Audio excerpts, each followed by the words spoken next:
What is going on, everybody? Welcome to the latest edition of the Bitcoin Stock Show live stream. I am super pleased to present our guest this week, Taras Kulyk, the CEO and co-founder of Syntech Digital. Taras, how are we doing, man? Busy, busy, busy. It's interesting time in the market, that's for sure. But yeah, we're firing all cylinders and busy, trying to get some sleep, that's for sure. Miners never sleep, even when it's technically a bear market from a hash price standpoint. That's So true. before we get into why y'all have been busy and a bunch of the topics that we want to get into today, from the ASIC market after the halving to HPC, uh, can you give everyone a quick introduction about your job, yourself, Syntech, what y'all do, and your position within the Bitcoin mining market? Sure. So yeah, thanks for having me on the podcast again. Taras Kulik, CEO, co-founder of Syntech Digital. I've been in the ecosystem since 2017. After 3 years of investment banking in Toronto, covering metals and mining, then technology companies. Ended up getting recruited to the Caribbean, where I was working for a large family office that we built a privately controlled mining fleet from 6,000 ASICs to 330,000 ASICs over about a year and a half, 2 years.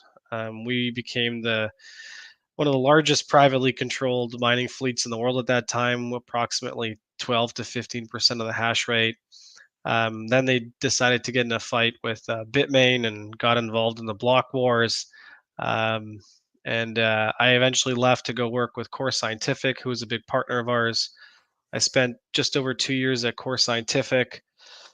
Helped them get through the IPO, did about 2.3 billion in total contract value with them, and then left to go work with a power generation company and start a side hustle, basically moving ASICs and data center hardware to different pubcos that I developed relationships with. That was under the banner of Sunnyside Digital. So I ran Sunnyside Digital for about 3 years. And then in July, Sunnyside Digital and Cryptech, run by Joe and Patty Stefanelli of the hardware market ecosystem, we created Syntech Digital. So we're now a team of about 20. We work with, call it 90% of the pubcos. Our focus is on enterprise, commercial, institutional clients that are interested in the data center ecosystem. Our bread and butter is Bitcoin mining, obviously, but we have been expanding into the HPC market and generally data center market across the board. So our focus for the next 3 years is really developing a company that's Bitcoin mining founded, with an understanding that we really service the entire data center ecosystem globally. So we're excited. We just partnered with Lenovo and Supermicro on the HPC side to ensure that we've got top of line inventory for that part of our business. But a few months ago, we were really fortunate to have been selected by Bitmain to be their North American distributor. So we've been working with Bitmain, Irene Gao, McCree, and his entire team to really drive hardware sales within North America, but really our reach is global for the ASIC market. SHA-256, but we've recently sold a bunch of KS5s, L9s, AG1s, all the different proof of work Right. ASIC hardware essentially. But we don't just do sales of hardware. We do infrastructure, procurement, sell down. We're a just-in-time parts distributor. So if anyone needs fans, control boards, plugs, clips, anything you need in your data center, you can give us a call, and 99% we could probably help you find it from a reliable source at a very competitive price at scale. We work with most of the resellers in the ecosystem. We're not a retail focused company. We really do target enterprise, commercial, institutional clients. But if you give us a call, we're always here to help. Um, we don't hire assholes. I like to think that I'm not one, but that is truly a mantra within our team. Anybody that you'll meet with a Syntech T-shirt on that's part of the team has been vetted, and they are here to really make sure that our clients and partners succeed in what they're doing, and that's generate compute either on the proof of work side or general compute for HPC, LLMs, etc. Hopefully that gives you a good background. That's a beautiful intro, and glad to hear that the relationship with Bitmain smoothing over now with McCree at the helm, Jihan at BitDeer.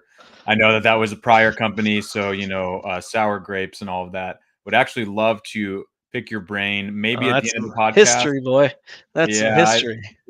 I'd love to pick your brain on that, maybe at the end of this or off camera because the block size war stuff. I have a lot of questions, but we didn't come here to talk about 2016, unfortunately. Well, we did come here to Yeah. talk about all things ASICs and also the HPC market. So it's kind of a good springboard because you mentioned there that your partnership with Lenovo and Syntec is breaking into kind of traditional data center sales and brokerage and things like that. What are some of the considerations and differences between that market and the ASIC market? I'm sure there are a bunch, but from your experience so far, just kind of a high level overview, what's it been like trying to break into that market compared to bread and butter with the ASICs? Yeah, I mean, we have been pulled into that market candidly, and it's become a strategic target for us to continue to grow into. Just from the large scale folks that we work with that are really approaching HPC infrastructure and co-location services as part of their evolution. I mean, I was at Core for over 2.5 or 2.25 years, almost 2.5 years. And the initial pitch for Corsi was that it was a dual business between AI GPU and Bitcoin mining. That changed with the changing heads of the CEOs at that time, and then after Chapter 11 issues were resolved and Adam came on board, it's now emerged as a true AI HPC powerhouse, given the amount of power that they've got access to and candidly the strength of the team. Um, some of those lessons that it taught me is that the AI HPC business and sector is a lot slower on deal transaction turnover, meaning Bitcoin miners, we generally make decisions quickly. We answer to folks that have libertarian stances generally, and understand that every minute that you're humming and hawing about what to do, TikTok next block, Shoot first, right? ask questions later mindset in a lot of regards. Sometimes that's kind of getting flushed out given the amount of hits some of the folks have taken that haven't done their dues and done financial Mm. modeling. And I'd say that the Bitcoin market is definitely evolving and maturing. But it's more about like, okay, will we hum and haw about this for 3 months before we make a decision versus we built a robust model that we're standing behind. We have the capital, let's deploy because we know we're losing IRR every single day that we're wasting time. On the LLM AI side, the CAGR, the compounded annual growth rate of the sector itself is like high 20s, some say even higher than that, which is insane for an entire sector, right? Like the growth over the next 5 to 10 years that anybody and their mother is talking about is ludicrous. Which means that people are like, oh, if I don't pull the trigger now, maybe I can deploy this capital in a few months. What's the difference? We're still going to make money as long as we're playing the right cards within the sector. So the sales cycle is certainly different. Also, the caliber of people. Um, I wouldn't say it's better. I would just say it's different again. Like there's a lot more folks with those copper or platinum or whatever lead rings that the engineers wear. So a lot more propeller heads is what I call them. Guys that are extremely technical and less focused on closing a deal and building a business. But that's changing because we've got guys like CoreWeave coming into the HPC AI business and really kind of ruffling feathers, but growing faster than anybody thought possible because they've taken a lot of what was best in the GPU mining, Bitcoin mining space and applied it to HPC growth and trajectory. And that's why, they've capitalized on a huge amount of market. Um, that being said, the same things that we see in the Bitcoin mining space and Bitcoin secondary market distribution space matter a lot in HPC. And that's reliability, trustworthiness, and making sure people know that you're a real player given the sums of capital at play, right? One of the things that you always can use to contrast HPC GPUs versus ASIC GPUs is the CapEx spend, right? Like a single ASIC right now, J Pro, or it's like $300 maybe. 350 if you're paying too much, maybe 250 if you've got a bulk deal. S21 Pros, obviously that's going to be a magnitude of that, but you're still paying like 3 or 4 grand, maybe 5 grand for a server itself. On the HPC side, an H100, H100, H200, it's a $250,000 investment for that piece of hardware, right? So there's a much bigger capital commitment to GPUs on the HPC ecosystem than on the Bitcoin mining side. And with that, there's a lot more due diligence. There's a lot more regulations. Like you can send a Bitcoin miner anywhere in the world, and no one's going to blink an eye, really, unless that you're dealing with OFAC sanctioned entities. On the Right. GPU side for HPC, you've got to go through numerous checks, and you have to get like blood and a kidney and like their mother's last name to figure out, is this a counterparty that is not going to basically breach sanctions and regulatory controls for where this technology can go. So there's a lot more red tape on the GPU HPC side that people aren't aware of, that if you don't do things properly, the liability is a much bigger on what you're doing on the HPC GPU side. So I want to zoom in on that for a second with regards to the deal flow being more methodical, slow, thoughtful on the HPC side.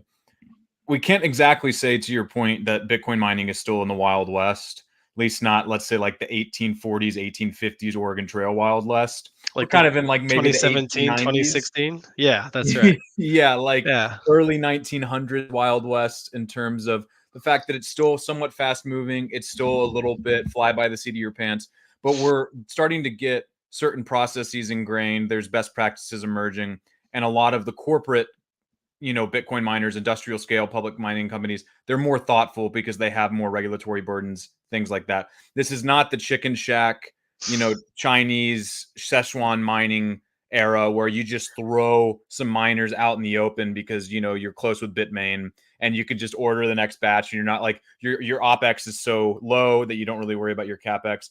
People are a little more correct. thoughtful about things.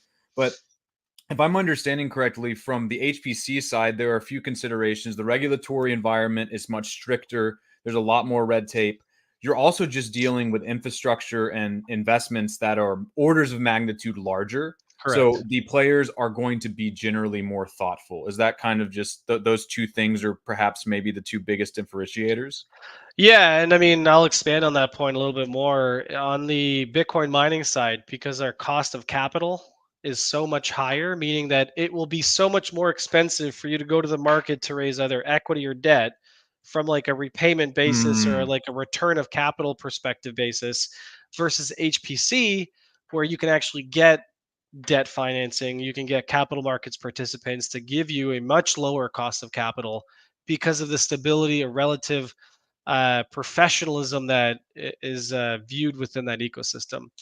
That changes how you're actually operating as a company, right? You're not taking these flyer opportunities to be able to try to hit the investor or creditor IRR targets that they're looking for. You do have a much longer runway, but also scale of access to capital, right? Because, right. for example, a Bitcoin mining facility, if you saw recent deals that like CleanSpark have done or Marathon or anybody else have done, dollar per megawatt approximately is anywhere from like 200,000 for like brownfield, greenfield, depending, all the way up to like 500, 600,000 for turnkey solutions for Bitcoin miners, right? That's like anywhere from containers, sprung structures, actual full physical structures properly built, but like generally sub $1 million a megawatt. You look at an HPC data center and you look at the capex required for an HPC data center, you're talking anywhere from like 10 million to 15, sometimes even higher if you're looking at tier 4 data centers, right? So the cost of capital to build infrastructure is diametrically different as to Bitcoin mining and HPC. And the only way you'll actually get the capital for that is because the market is interested and your cost to carry that much is a lot less. Right. And that requires like financial stewardship. You need like a CA, CPA as your CFO. You need a Right. board of directors that's properly appointed. Like you need all the checks and bells and whistles to be a proper corporation. And one of the good things that we're seeing these days, and at least on the capital market side, is you look at the cap tables and who's sitting on the cap tables. And it's the BlackRocks, the Blackstones, the VanEcks, the Fidelities, right? Like the big guys are finally moving into the space in a way that as somebody who works with these players, gives me peace of mind to sleep at night to know that for the next 20, 30, 40, 50 years, our ecosystem is going to be pretty safe because we've got the folks that, you know, pull the strings in the right rooms on our side at this point. 5 years ago, no chance. Right. Right. So Right. yeah, we've gone from like the Billy the Kid like pistols to okay, yeah, we're at the end of the Wild West. You know, the villages are being built, the towns are being built, water towers are starting to go up. Things are becoming much more stable, which is a lot less fun, but you But can build a maybe good makes you company feel around it. better about job security, right? I know what you Yeah, mean. And yeah, to your point, 5 years ago, miners basically only had dilution. You know, they could just equity raises in order to finance, or they were going to some boutique financer to take out an absurd ASIC backed loan. right. And, you know, most of our viewers who have been around or have listened to our podcast before, read our content, know those didn't turn out very well. They don't really exist anymore either, partially because interest rates are too high to finance them, but also because they just ended up being a terrible deal for everyone involved. You know, you buy ASICs on pretty steep interest rates, and then you ended up having to default on those, and then the person who originated the loan is stuck with all these machines that are now worth 80% less than when they financed them. And now they're um some of the largest miners that are quiet in the market right now that nobody talks about. yeah. To zoom in on something that you, or double click on something that you mentioned there, this idea of capital markets obviously being more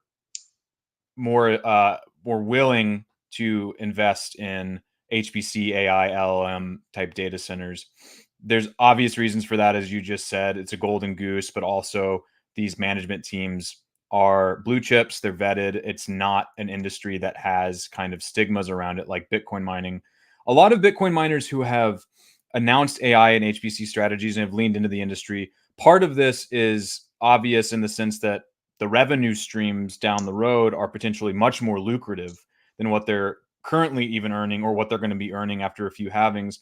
Also, there is a consideration here that you want to ride the hype train while it's there, right? You can get investor share, you can get hype around your stock. I wonder if these miners will have the same consideration in capital markets now that they're going towards this HPC play.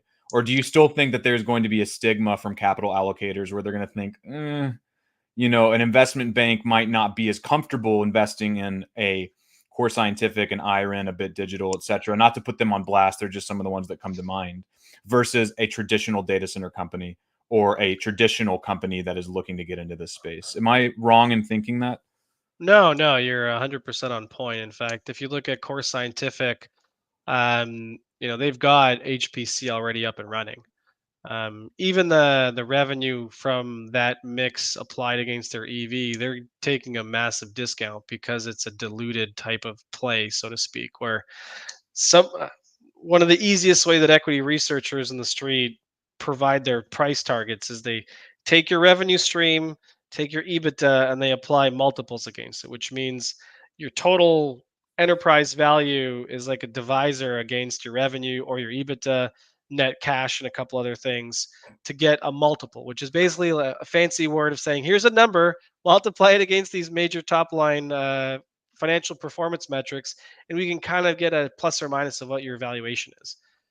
Core is massively undervalued when you take that number and apply it to traditional pure plays like digital realty or an Equitix, right? Like those are massive companies that have huge valuations.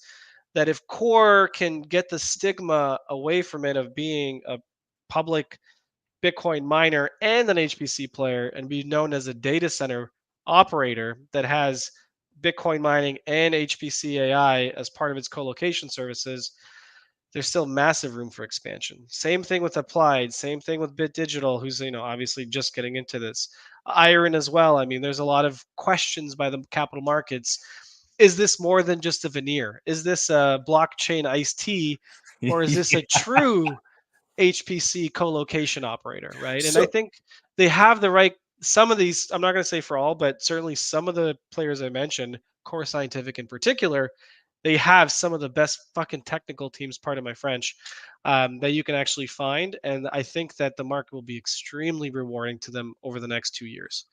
So And I'm going a back to shareholder of Core Scientific, full disclosure. it's That's full not investment disclosure. advice. Yeah. So that's really good. A really good synopsis. One thing I want to highlight there, though, you said that Core Scientific is in some ways discounted compared to a traditional company regarding those multiples, right? Yeah. For listeners, that might be kind of crazy to think because their stock is up like 200% this year. But I appreciate what you're saying, and it makes sense considering if we're projecting their revenue and cash flow over the next, however many years. I don't 5 know. years, Is it 7 five? billion in contracted revenue already. So but Like, this goes to my point though. I think that part of the reason for that, maybe there's stigma around it. Maybe it's the fact that, these are still minor stocks in the grand scheme of things, right? that's But part exactly of it. it, but part of it's also what they're trying to do is unproven, right? I mean, correct me if I'm wrong, but I mean, most data centers, it's like greenfield development where you're building it from the ground up. Core Scientific is coming in and saying, we are going to take current megawatt capacity and retrofit it for Correct. AI and HPC Correct. load. And as far as I can tell, at scale at least, Iron's done this at a very small level. I think their revenue for the last quarter was about 4 or 5 mil. But at scale, hundreds of megawatts, 382 megawatts being Core Scientific's target with the CoreWeave contract, this has never been proven. So, I mean, certainly that has to be part of the reason why this company is not being valued maybe at those projected multiples, correct? Uh, yeah, that's exactly it. I mean, that's the market hesitation as to whether they're a blockchain IST or an actual HPC data center operator, right? Is it Right. just a veneer, or can they actually execute on their, public statements and targets? The one Do thing you you have to remember is that Core Scientific was one of the largest hosters of GPU hardware before it was cool.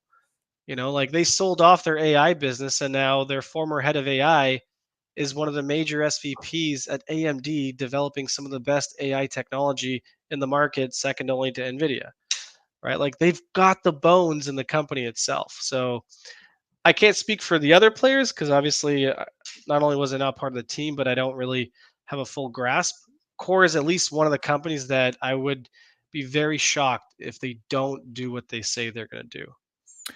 So this kind of leads into my next question regarding AI strategies, right? So as far as I can tell so far, there are kind of four ways to skin this cat if you're a Bitcoin miner. You either do what Core is saying they're going to do and you retrofit a data center, you lease out a current data center and then host equipment or rent out that computing power that's already in it. That's what Core and Bit Digital and some of the other ones are doing to bootstrap. You greenfield, you build from scratch, or you acquire a data center. In your opinion, I guess two questions. Which of these makes the most sense long term? And also, is it feasible to do the retrofit? Because I keep getting completely different answers from certain people about this. Some people think it's impossible. Other people think it's kind of like a Herculean task, but it's still manageable. Other people think that it's, a walk in, not a walk in the park, but you can do it. And this is Core's argument. You can do it significantly less per megawatt than if you were just starting from scratch. So where do you kind of fall in evaluating these different strategies? So I've got a law degree, but I'm not a lawyer. However, law degree definitely taught me one word that's extremely important in responding to answers like that. It depends. And the reason being is every single site has a unique set of resources unique to it, right? And Core Scientific was actually cool before it was cool to buy your own sites and own your own infrastructure. So they put a lot Mm, of capital and thinking as to where they were buying sites, that as they were buying these sites before there was a mad land grab, sorry, for sites with access to low cost, large scale power. They were able to get sites with not just access to low cost power, but near fiber lines as well as near population centers where there could actually be off takers, and real use for that computing power. Because again, when Mineco, which was the name of Core before it was Core Scientific, was being formed, the entire thinking was that it's going to be an AI and Bitcoin mining company. When Kevin Turner was CEO, who was the former COO of Microsoft, the vision was, and like, if hindsight's 2020, but if they had executed on that vision, today it would be like a 10 to 15 billion dollar company, maybe even more, who Mm, knows, right? But the long story short is that the vision was there for the infrastructure and assets that could be dual used already, and they had already developed GPU and a traditional HPC data center capacity with, and like GDX, NVIDIA GDXs, before the H100s, everything else, like older generation GPUs that were used for AI processing. So they already have the internal expertise. That being said, the rest of the market is going to have a very difficult time trying to convince that the lipstick on a pig is now a beauty queen, right?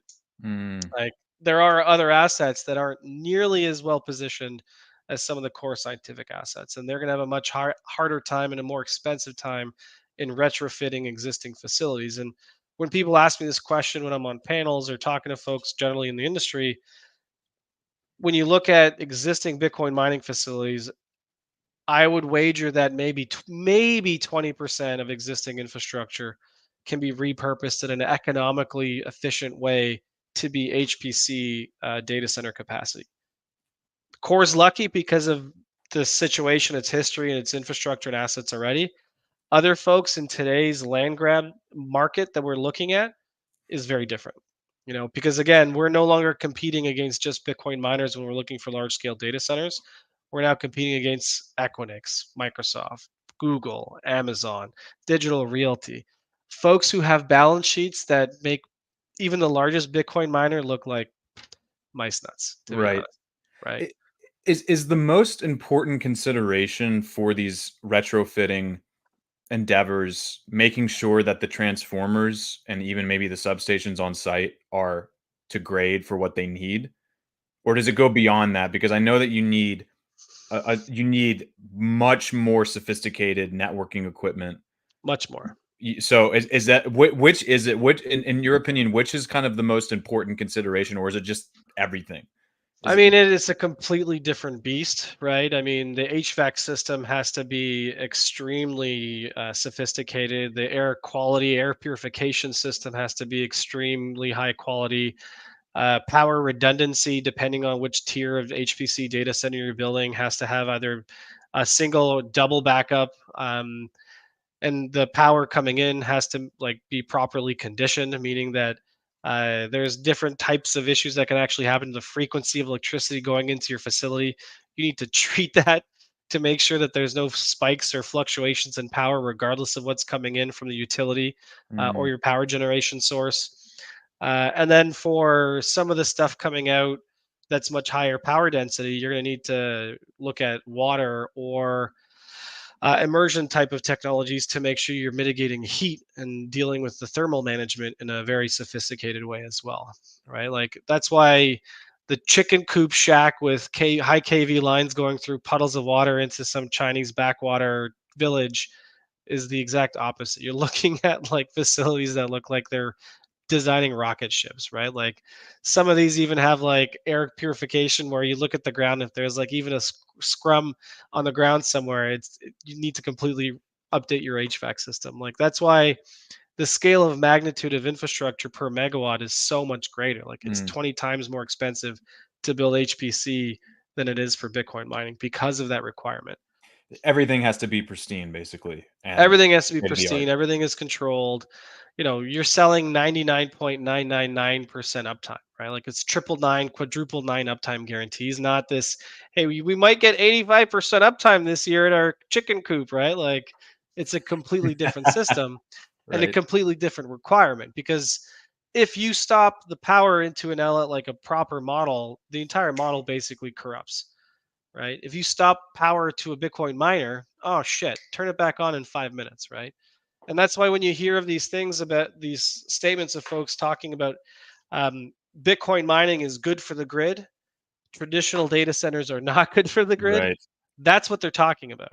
Yep. Is like, in Texas, for example, great example, the big storm where bunch of power generation got knocked out, and then the grid basically collapsed and had to be rebuilt at the cost of like $170 million. I forget the final cost of it.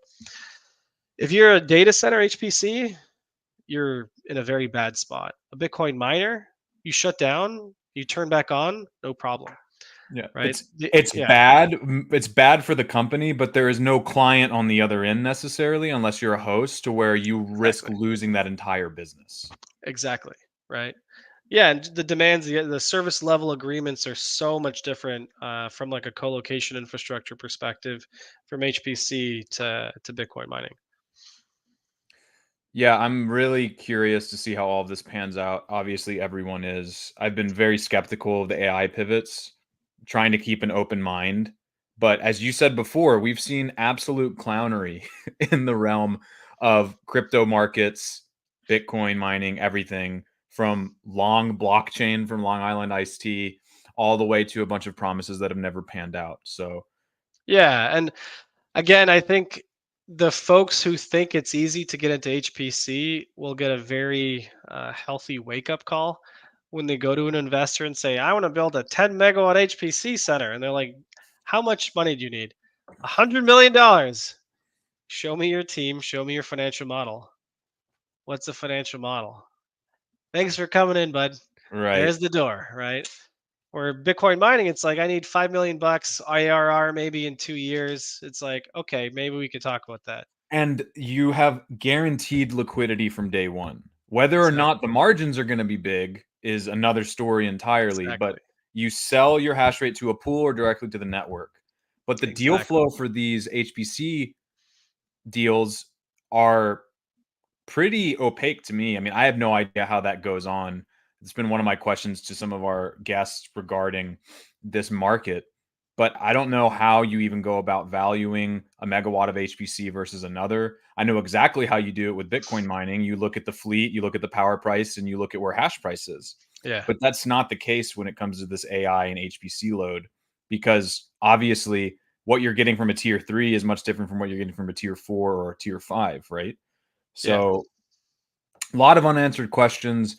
We have a horse that we're going to be able to beat about this for the next year or so. But Yeah.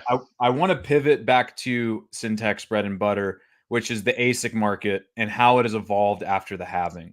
Can you give us a quick high level of how things have changed now versus a year ago when hash price was still, what, $80 per petahash, ranging between 60 and 100 depending on what transaction fees we're doing? What's Yeah. the And for state a of the couple of market weeks, we're at currently? $130 for hash price with the ruins when all that was minting, right? Yeah. I apologize for interjecting, but no, yeah, No, you're fine. it's certainly changed. One of the biggest things for Syntech is the Bitmain hash rate ambassador partnership that we've developed. That certainly put us in a very unique position, being able to offer certain types of value to large scale purchasers. But what we've been dealing with a lot now is a lot of fleet refreshes. So we're working on numerous mandates with different public and non and private large scale miners where we're basically partnered with several different repair centers across US, Canada, where we take down older generation equipment. We get it tested, cleaned, consolidated if needed, and diagnosed. And then we sell into secondary market, right? Like right now, the great migration has begun, where we've got these huge fleets of S19, S19J Pro, XP, M30S, M31S Plus, etc. Like the call it 40 max all the way to the 29.5, 26 joules per terahash. Those are all being unplugged, replaced with the newer generation models generally. And then they're going to different parts of the world where they're unplugging the S9s, the S15s, S17s, and then plugging in these, mid-range, mid-generation units. So we've been extremely busy with that. The logistics on that is a pain in the ass. There's just so many moving parts, so many counterparties. And Timing is tight. different regulations across all of these different countries with regards to what's kosher, what's not. So, Yeah. with regards to that migration, apologies for interjecting. Oh Is no. this kind of the typical one that we saw last cycle? Everyone talked about miners, everyone always used to say S9s don't die, they go to Venezuela. Probably not Venezuela anymore, but just expanding that. Latin America has been an area for growth over the last few years. Which Yeah. areas are really kind of receiving these S19s and M30s? Yeah, I mean, huge amount of growth in Latin America, huge amount of growth in Africa. We've been doing a ton of deals in Ethiopia, Kenya, Malawi. Australia is becoming an interesting play. Hmm. Middle East is becoming an interesting play as well. People forget that there is an ungodly amount of power that's pretty much free there. And then speaking of freedom, there's also places and countries in the world where they don't have much freedom and their currencies are dropping like crazy. And they're buying a lot of hardware because they may not get a US dollar denominated return, but when your currency's tanking 20% a month, you could give a shit about US denominated returns. You care about preserving any capital you can in a currency that is, let's just say, not connected to the mafia controlling your country, right? So there's a ton of movement to places that SynTech can't work with, but some other parts of the world that act as intermediaries certainly can. Hmm. And one of the things that really kind of warms my heart about Bitcoin is that it gives people hope in places where they really don't have much hope, given the powers that be that control their countries. Right, and I know that's always been kind of going back to Venezuela, that's always been a selling point for Bitcoin mining in the country, and I've talked to a lot of Venezuelan Bitcoin miners who, or former Venezuelan citizens who started their journey with Bitcoin by mining and Exactly. basically to, protect against their life savings going to zero, to Correct. supplement income.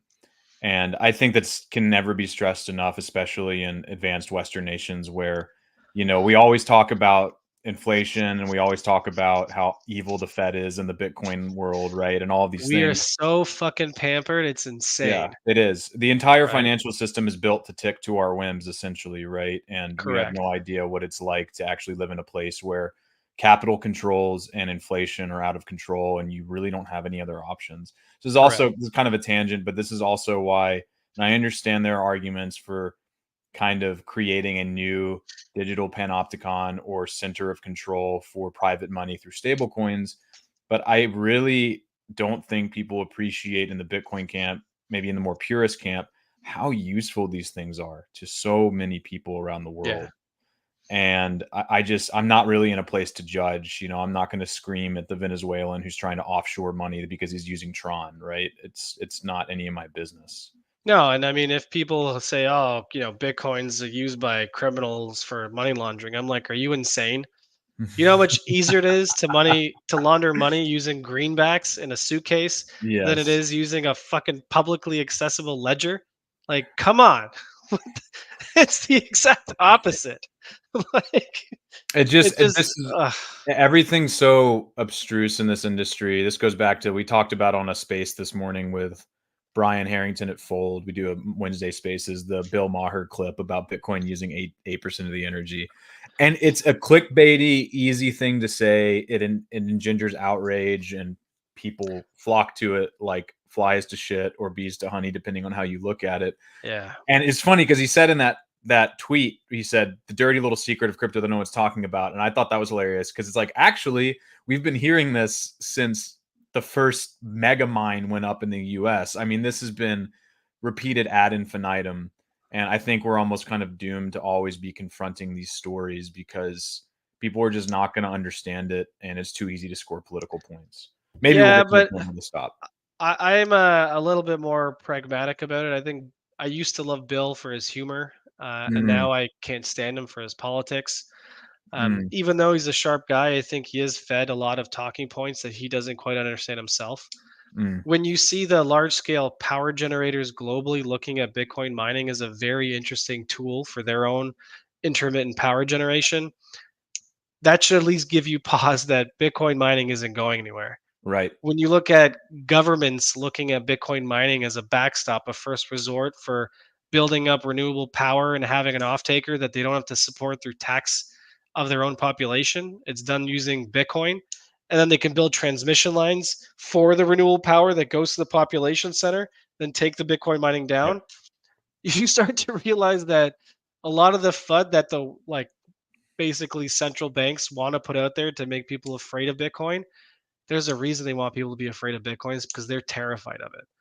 They realize it's not going anywhere. The Shells, the Exxons, the BPs, they're coming around to mining as a very useful tool. And let's just say their cost of capital is low single digits. And if you know anything about corporate finance, that is extremely good for borrowing money and building stuff. Yeah, and to highlight one of the things that you just said with regards to nations using it, Bhutan, obviously one of Oh the yeah. poster children here. They've got boatloads of hydro, or I should say buckets of hydro, and they've been mining the crap out of Bitcoin. Yeah. And I think that we're going to get to a point where you end up seeing more of that in terms of the nations coming out of the woodwork or the energy providers coming out of the woodwork saying that they're doing this, because I still think there's a little bit of a stigma. I think that slowly dissolving. It's But dissolving. to kind of refocus, sorry folks, we went on a little bit of a tangent there, but we love to do it. There's a lot of interesting things to talk about in the realm of Bitcoin mining. I want to I go love back it. to Yeah. the ASIC market currently, and you had mentioned that a lot of what's going on right now are fleet refreshes. This makes sense. But we published a story in the Mining Pod a few weeks ago, a newsletter, and then on the site, about the fact that Bitmain is having some trouble moving hardware right now. There's this supply glut. Part of this, according to some of the sources that I talked to, and I would love for you to confirm or deny this, has to deal obviously with the fact the hash price is low, margins are super thin, and some of these machines seem a little bit overpriced. But one of the sources that I talked to is saying that they seem to think that Bitmain over allocated on chips with TSMC. The thinking being that each year they kind of have to they have to come with more money on the table, have to order more chips in order to keep that seat, especially as the computing race takes off in a bunch of other areas. And they may have over allocated on chips, so much so that they have not just too many models, but they're successively releasing new models within the S21 series that outdo the prior one. So they're having to issue coupons to people who bought the S21 because they're pissed off about the S21 Pro coming out shortly on the heels of it. Does that make sense to you, this idea that Bitmain is kind of releasing new models at such a rapid rate that certain miners are saying, whoa, hang on, I see that the S21 Pro's out. How do I know that something's not around the corner that's going to end up beating this in efficiency and in hash rate? So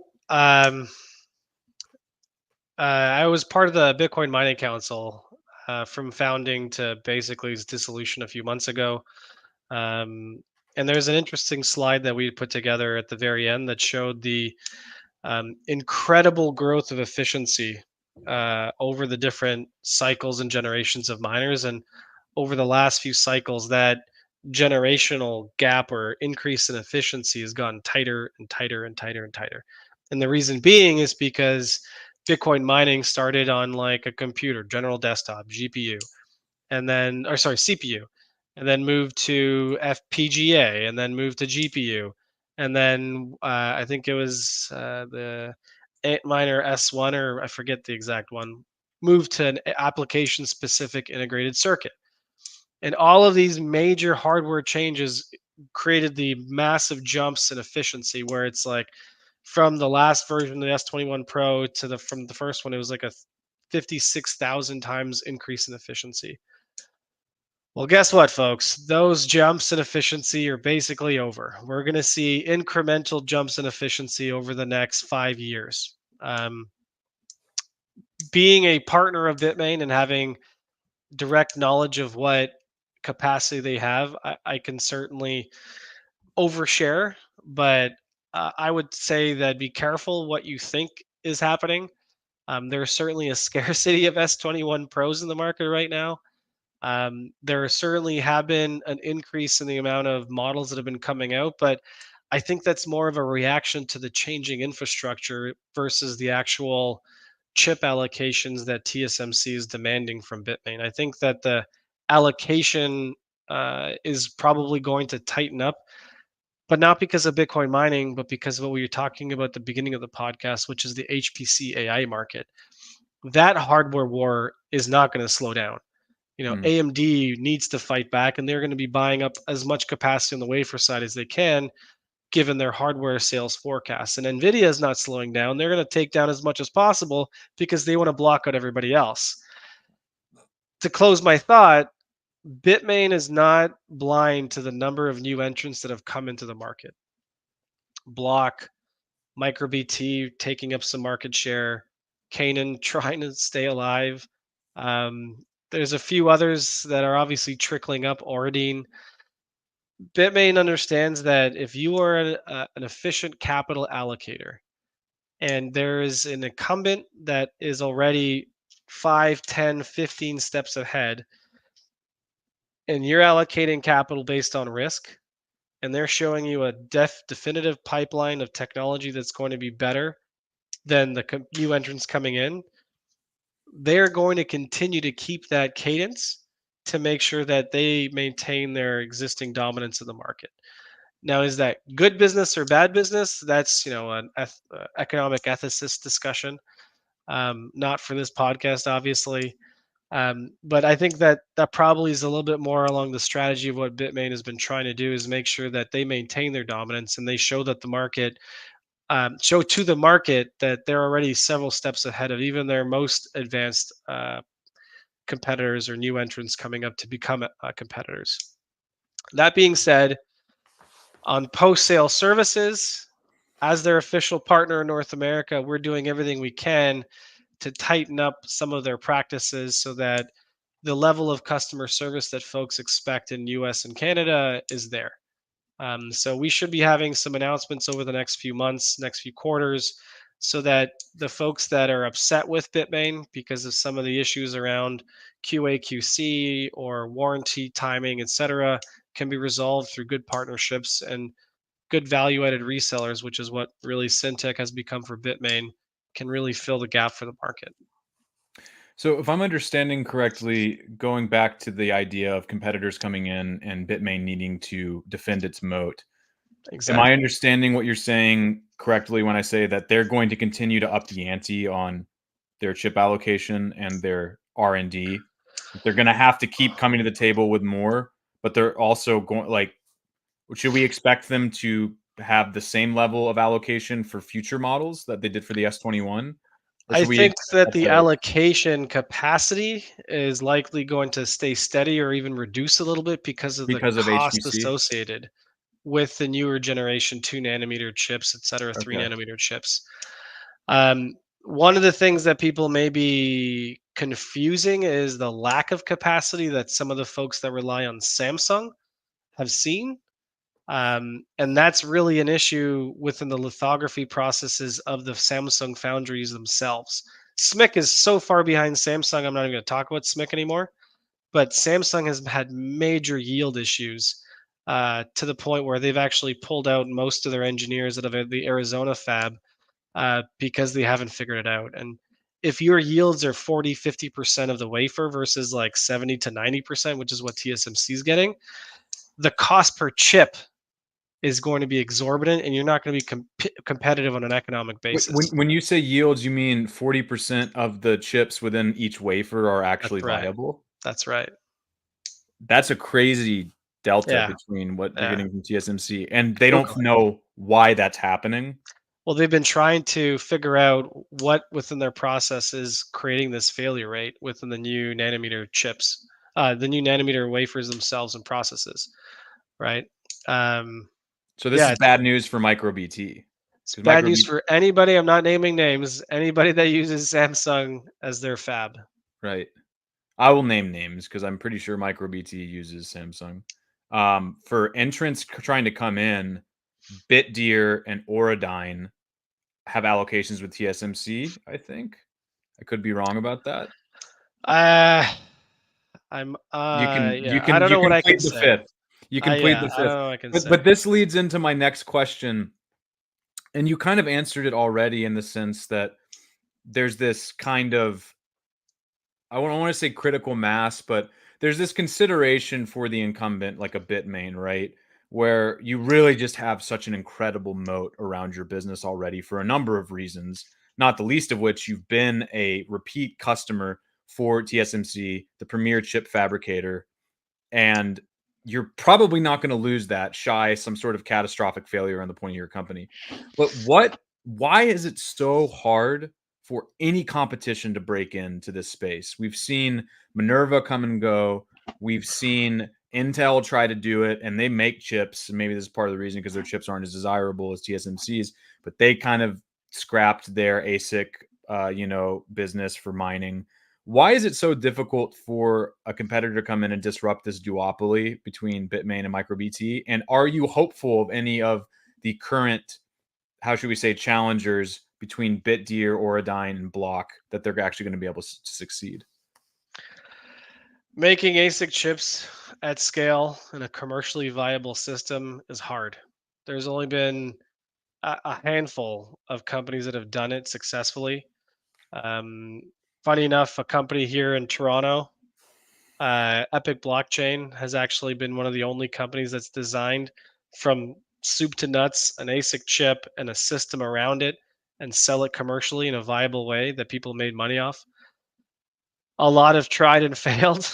Um, and a lot more will try and fail because the market seemingly is very ripe for disruption with new entrants. The problem is the capital constraints, the engineering talent, the production processes, the complexity of the subcomponents to design a full system. It's not easy. Like it's not easy. And like you said, Intel themselves, they saw this as a potential new market for them, realized that was incredibly difficult, looked at how much more capital they had to commit, realized that it's not going to IRR for several years. And they're like, there's other higher NPV projects for us to be able to work on. Right. So I think Bitmain has certainly a strong moat. I don't think they've overproduced hardware, to be honest. I don't know. I've heard the rumors as well, but if you ask them to buy S21 Pro spot units, good luck. You're not going to get any. Mm, There's very few in the secondary market at scale. If you're looking to buy one or two or three, sure, no problem. But if you're looking to buy 5,000, 10,000, you're not going to be able to find them until Q4, Q1. Right. So there certainly is not what I would say a glut of new generation hardware. Um, am I hopeful a new entrant will come in? I mean, I'm a distributor for Bitmain. The hope is that the market stays competitive because that's what we really need to make sure that innovation continues growing properly. Competition is important.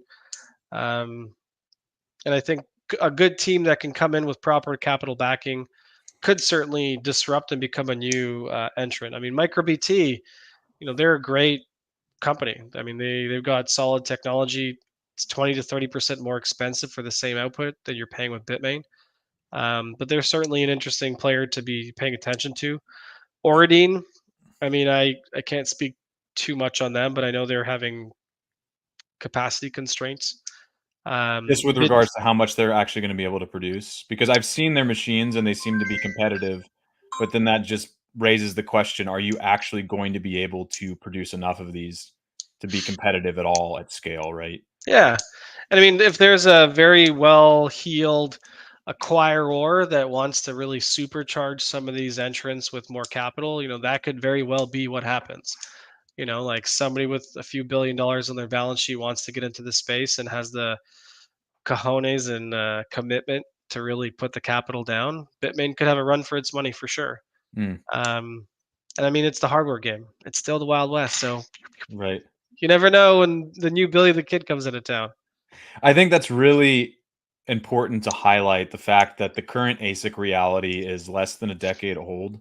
Exactly. I mean, and we kind of look at Bitmain as this Goliath that's always been there, because in some ways they have been the most dominant player, but this is just the way that it's panned out over the first innings of this crazy industry that we call Bitcoin mining, right? And Caden who used to be knows? one of the main Yeah, manufacturers of right. ASICs, and they completely crapped the bed, right? Yeah. Like it's about leadership, it's about the team, and having a good management principle to grow and do it properly. Yeah, and Jihan leaving and creating Bitdeer. I mean that the drama was world class for sure. right, But that could happen again, and you never know. right. Sorry, And go ahead. no, you're okay. And it's also a consideration to hold on to that throne. You've got to see where the future lies within all of this stuff. So To Exactly. close out, I would love to get your thoughts on the U3 S21 EXPH. We'll just call it the U3 for short. I don't know why they didn't just call it the U3 S21. I feel like that would be a much easier thing and would make my job easier for every time that I'm typing it out or speaking it. I feel like I'm going to make a typo. But what are your thoughts on this specifically with regards to Bitmain really doubling down on hydro-cooled systems, which so far as I can tell, the market is a little more, how should we say, leery about, or at least there's not the operational expertise to deploy these at scale for a lot of farms. That would probably change over the coming years. But what are your thoughts on the hydro model and also the new form factor, this basically being more like a traditional server rack? I've been saying this for years. I think Bitcoin mining and the traditional data center ecosystem will eventually merge because of how the power densities are evolving on the HPC side. 3 years ago, if you talk to a traditional HPC data center technician, be like, "Hey, let's build a 10 megawatt HPC data center," his fucking head would explode, right? Now it's like, "Hey, let's build a 10 megawatt HPC data center." They're like, "Oh yeah, we've already got five." Right? Like the density and the scale of what's happening on the HPC side is now starting to rival what's already been happening on the Bitcoin mining side. So I think what Hut 8 and Bitmain did is something that a lot of people have been calling for many years now, myself included, and that's figure out a form factor that provides the ability to be interoperable within a data center itself. Because I think over time, HPC data centers will come to the point where they're consuming so much power that they're going to need to have some level of curtailability within their existing operational footprint. And that's where Mm. Bitcoin mining fits in, baby. Right. And if you can build a 50 megawatt data center where 10 megawatts is Bitcoin mining, you get a call from your utility, you turn it off in 30 seconds, you get those power credits, underlines your bottom line for the rest of the year as you do it a couple times. It becomes a pure game of economics. The fact that we're moving away from the air cooled shoebox, I mean, that's a bit of a nostalgia thing for me. I'll never forget my days in Kazakhstan and China looking at the shoeboxes in random places. Um, I think it's important because, again, it shows that the industry really is maturing from a hardware and infrastructure perspective. Yeah, and just to show people what we're talking about specifically, Exactly. you Yeah, can see exactly. these. Maybe we'll do one of his other tweets because this is kind of hard to parse. But this is what the U3S21 looks like.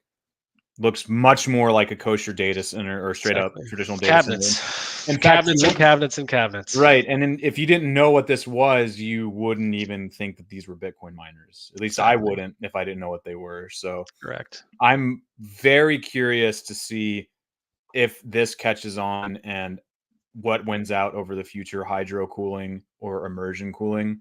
Because and I've said this before on the pod, so apologies for people who heard this. I would be very shocked if in 10, 20 years we still had the same shoebox air cooled form factor. It just doesn't seem like something that's going to stick around for much longer for a number of reasons that you kind of specified there. Yeah, power density itself. I mean, we're Syntech. We're working to assign the distribution partnership I had with Sunnyside Digital and Rosso Immersion. They've got some of the best immersion tech in the market right now. We're really looking to work with them to get them in front of ultra large scale data center operators because their kit almost future proofs in a lot of ways existing infrastructure by plugging it in. And so I think immersion certainly has a very big growth trajectory within the data center ecosystem, particularly Bitcoin mining. And that's where we're putting a lot of focus and energy for distribution. And I think that hydro is a very elegant solution as well, especially where you're concerned about environmental issues. But I think either way, I mean, I can't, read the monkey guts too well on which will win, but I know that air cooled is certainly going to be phased out over time or integrated because Right. there's some opportunities where the heating component, the BTU generation of Bitcoin mining is actually a net positive where the hash rate is a secondary ancillary benefit. Like Mm. there's a couple of really cool commercial models coming to the market right now that we're getting behind a little bit that have been promoted by Bitmain, by MicroBT, and that are showing that you can actually integrate hash rate generation into existing industrial processes, not just HVAC, but also like water heating, chemical processes, etc.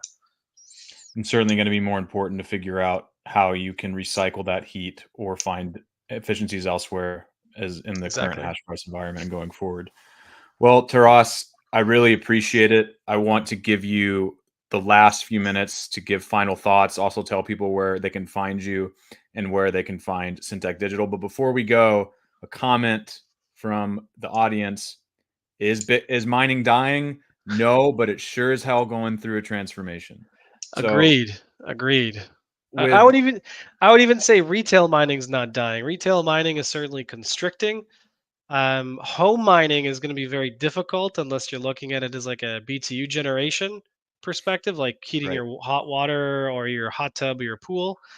So that certainly will change, but mining itself is not dying. It is evolving and it is integrating into everything. It's like And if it is tentacles. dying, it's a reincarnation into something else, right? If we want to Exactly. continue with the analogy. But Yeah. Taras, final thoughts. Where can people find you?